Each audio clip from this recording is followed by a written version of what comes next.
begin by asking you, have you ever experienced anything like this situation in your career? And I mean, you're coming here with your chairman to make an explanation to the media. Yes, yes, many times.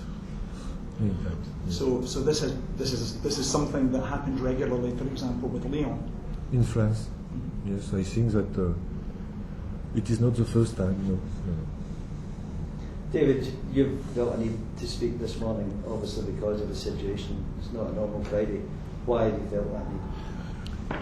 Well, I think if I speak too much, I'm criticised, and if I don't speak at all, what I tried to do, and it's only about 10, 11 weeks ago we introduced Paul, and we endeavoured to let him get off to a start on his own, and there's been quite a lot of media inquiry for me to make a statement, and that's what I've done this morning with the daily press and the Sunday press. Would you like to make that statement to us then? Well, if you'd like to ask the question, I'll be happy to answer the questions that you wish me to respond to. Is it, for want of a better phrase, a vote of confidence in Paul? No, not at all. I think that I've said already to the press that people were questioning why I wasn't speaking and why I've not, but I've just, since I came back as chairman, I've tended to do a different way, but I'm happy to answer any question that you may wish to ask me today. So do you have all the confidence you had in Paul when you appointed him in the summer? There's no change in our relationship whatsoever. There is no doubt that domestically our performances are poor, very disappointing. European-wise, we're very satisfied. I think that as a club, structurally, where we are today is a massive, massive rebuilding job. 4 or 5 years ago, we were criticised for lack of youth policy, no training facilities, too much debt, and a variety of things. I believe that we've got the foundations and the template of the club in a very good shape. Domestically, our results are unacceptable, and speaking to everybody this week, I believe that we're able to turn the corner and improve. Will you give him ammunition in terms of money for the transfer window to strengthen the squad? It's never been a question of money. Paul has had a little money left, and there is money available to spend in January if he requires that, and I'm sure he can answer that question himself. But we don't have and are not prepared to spend the amount of money that we did in the past, and that's a fact of life, whatever football club in Scotland. Paul's CV obviously is terrific. I mean, everyone praised you in the summer when you appointed him. I presume you're mystified as to why all the promise would not come to fruition. Well, as I said earlier today to the press, 18 out of 24 journalists tipped Rangers to win the league, and it was widely acknowledged what a great signing Paul Le Guen as the manager. I have no reason to change my mind whatsoever. I won't change my mind, and we stick together at Rangers. Now, we have some voices of discontent around the outside. That only makes me more determined. It makes Paul more determined. I've personally this week spoken to the Supporters Trust, the Supporters Assembly, I've spoken to the whole board, I've spoken to the players, and I've reiterated to every single one of them of my commitment in everything we do, and I'm sure we will get it right.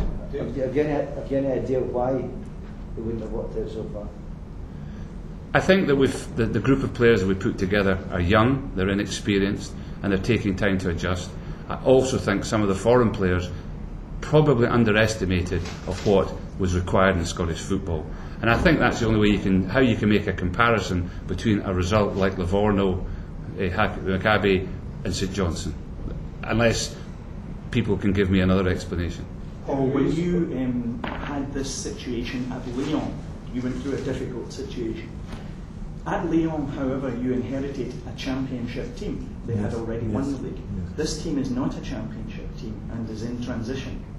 How long do you expect, in normal circumstances, it will take for this team to show its potential? It was two different situations, and it's difficult to compare. But it's longer than I thought. It's clear.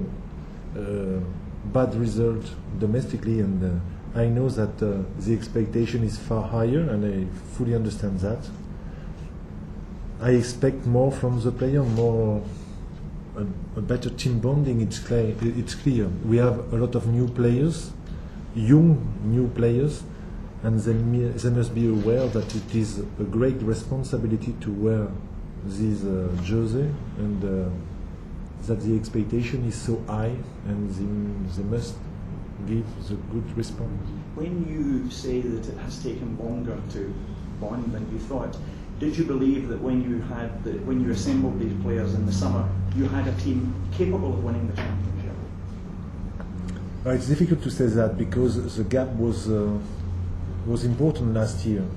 I know that, I am aware of that, but I am convinced that, and I am still convinced that the new players can settle here. They have the qualities. David, some of the how long of turnaround can you give this? You know, you say you have to sort out.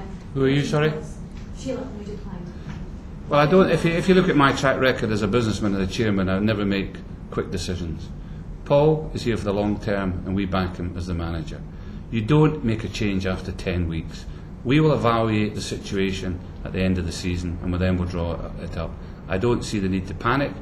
I feel that today it was necessary to speak to the media and answer questions openly and honestly, but we are going through a major transitional period as a club, and as I said earlier, we are endeavouring to give youth a chance, and with youth comes, regretfully, performances that can be up and down.